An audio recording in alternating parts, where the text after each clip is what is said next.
నమస్కారం. నేను మీ doctor చిన్నమై లంజిరెడ్డిని. Graduates సమస్యల పరిష్కారానికి మీ గొంతుకనే వస్తున్నాను. మీ మద్దతు నాకు అందించి నా అభ్యర్థిత్వాన్ని బలపరిచి మొదటి ప్రాధాన్యత ఓటు వేసి గెలిపించాలని ప్రార్థిస్తున్నాను. భారత్ మాతాకి జై. విఠల్ గారు, ఇప్పుడు మామూలుగా మన రాష్ట్రంలో ఆర్థిక పరిస్థితి ఏ విధంగా ఉందని తెలియకుండానే మీరు విపరీతమైనటువంటి హామీలు ఇచ్చారు. ఏమైనా అడిగితేనేమో మేము లంకి బిందులు ఉంటాయనుకున్నాం, అది చూస్తే ఉత్త ఖాళీ బిందులు ఉన్నాయని ఇప్పుడు చెప్తున్నారు. మరి ఏ ప్రాతిపదిక మీద ఆల్రెడీ సుప్రీంకోర్టు గైడ్ లైన్స్ ఉన్నప్పుడు 50%, 50% పెరగకూడదు అనేది రిజర్వేషన్ ఉన్నప్పుడు 42% బీసీలకు ఎలా ఇస్తారు? ఎందుకంటే ఆల్రెడీ ఎస్సీలు ఎస్టీలు ఉన్నారు కదా, మైనారిటీస్ కూడా ఉన్నారు కదా సార్. ఏ రకంగా ఇస్తారు అసలు వాళ్ళు? ఇప్పుడు రేవంత్ రెడ్డి గారు చెప్పిన మాట తీసుకుందాం.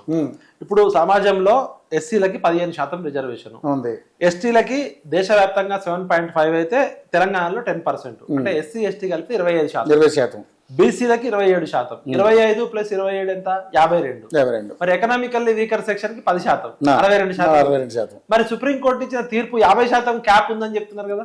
అంటే మీకు ఇబ్బంది అయినప్పుడేమో సుప్రీంకోర్టు గైడ్ లైన్స్ ప్రకారం 50% దాటకూడదు అంటారు. మీకు అనుకూలంగా ఉన్నప్పుడు మాత్రం ఎంత సరే ఇక్కడ 50% దాటకూడదు అన్నారు. మరి బీసీలకి 42% ఇస్తే 42 + 15 ఎంత? 57. ఎస్టీలకి 10%, 67. ఈడబ్ల్యూఎస్ 10 కోట్ల 77 అవుతుంది. అంటే ఇక్కడేమో మీరు దాటొచ్చు, ఇక్కడికి వచ్చేసరికేమో 50% దాటద్దు అంటారు. అసలు 42% అని మీరు ఎట్లా చెప్తారు? అదే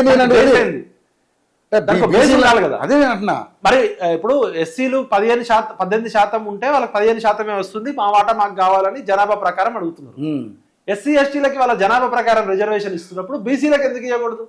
బీసీలు 50% ఉంటే 50%, 20% ఉంటే 20%. ఇప్పుడు ఓసీల దగ్గరకు వస్తారకే 10% లోపు ఉన్న ఓసీలకి ఎకనామికల్ వీకర్ సెక్షన్ కింద ఇచ్చారు.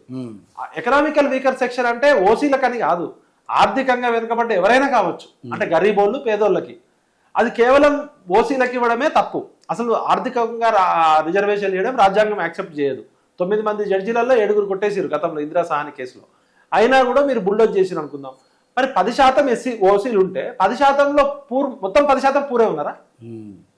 10% ఓసీల జనాభా అనుకుందాం, బ్రాహ్మణులు, రెడ్లు, వైశ్యలు, వెలమలు, అగ్రవర్ణాలు 10% ఉంటే 10% టోటల్ పూర్ ఉన్నారు కదా. దానిలో ఒక 3% 4% ఉన్నారు.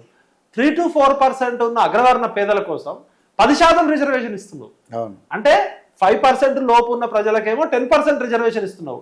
100 కాదు, 5% ఉంటే 5% ఇస్తే 100, 200% రిజర్వేషన్ ఇస్తున్నావు. బీసీలు 55% ఎబవ్ ఉన్నారంటే 27% ఇస్తున్నావు. వీళ్ళకేమో 50% ఇవ్వవు, అక్కడేమో 200% ఇస్తావు. ఎస్సీ ఎస్టీలది న్యాయంగా వాళ్ళ జనాభా ప్రకారం ఇవ్వాలని జరుగుతుంది. అంటే దీన్ని బట్టి దేశంలో ఒక సమగ్రమైన విధానం ఉండాలి.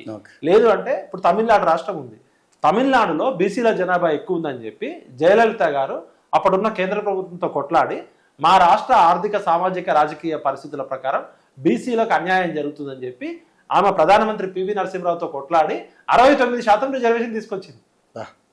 బీహార్లో 69% రిజర్వేషన్ వచ్చింది. ఒక సైంటిఫిక్ అనాలిసిస్ ఉండాలి కదా.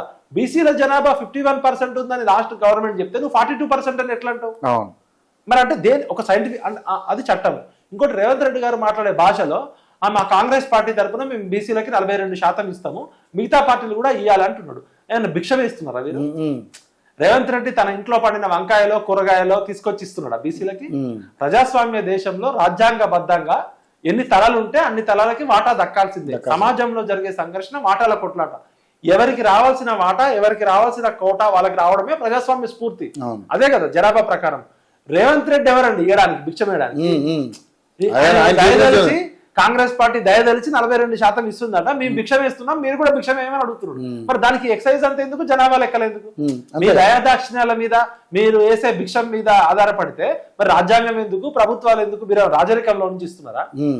ప్రజల చేత ప్రజల కొరకు ప్రజలే పరిపాలించిన ప్రజాస్వామ్యంలో ప్రజల డబ్బులతో విర్రవీగుతున్న మీరు ప్రజాప్రతినిధులు ప్రజలకు ఏదో భిక్షం వేస్తున్నట్టు మాట్లాడుతున్నారు. ఇది ఫ్యూడల్ లాంగ్వేజ్. అది కేసీఆర్ గారు మాట్లాడినా, రేవంత్ రెడ్డి గారు మాట్లాడినా. అసలు ఏ బేస్ మీద ఇస్తారండి?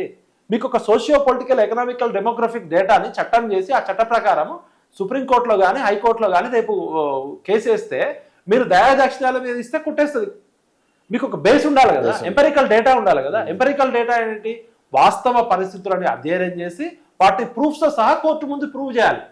ఇక బీసీలలో ఇంతమంది వెనకబడ్డరు, ఎస్సీలలో ఇంతమంది వెనకబడ్డరు, అగ్రవర్ణ పేదలు ఇంతమంది వెనకబడ్డరు, కాబట్టి వీళ్ళకి మేము సమాన అవకాశాలు కల్పించడం కోసం వీళ్ళకి ప్రత్యేక రిజర్వేషన్ ఇస్తున్నామని చెప్పాలి. ఇది రాజరికంలో మాట్లాడే భాష మాట్లాడుతున్నారు. కాబట్టి వీళ్ళకి ప్రజాస్వామ్య స్ఫూర్తి లేదు, ప్రజల పట్ల ప్రేమ లేదు. 75 సంవత్సరాల నుంచి లెక్కలు చేయకపోవడం ఒక తప్పు అయితే, 75 సంవత్సరాలు చేసిన ఎక్స్రేలో పేషెంట్ ఒకరైతే రిపోర్ట్ ఇంకొకరిది వచ్చింది. మరి వైద్యం ఏ విధంగా జరుగుతుంది అనేది రాహుల్ గాంధీకే తెలియాలి. ఇప్పుడు రాహుల్ గాంధీ ముఖం ఎక్కడ పెట్టుకుంటాడు? దేశం మొత్తంలో గర్వంగా చెప్తున్నాడు, నేను Telangana government socio political economical data చేసింది, ఇది దేశం మొత్తానికి రోల్ మోడల్ అని చెప్తున్నారు రాహుల్ గాంధీ గారు. మీరు ఎట్లా చెప్తారు రాహుల్ గాంధీ గారు ఇజ్జత్ తీయడానికి? ఇందులో ఉన్నాయి తప్పుల తడికలు. ఈ తప్పుల తడికలు రాష్ట్రం దేశం అంతా ఎలా చెప్తారు వాళ్ళు? ఇది రోల్ మోడల్ చెప్తున్నారు. అవును. ఇప్పుడు ఒకవేళ నిజంగానే ఏదైనా రోగం వచ్చి 22 లక్షల మంది బీసీలకే రోగం వచ్చి చచ్చిపోయారా, మరి అది హెల్త్ డిపార్ట్మెంట్ తీయాలి కదా.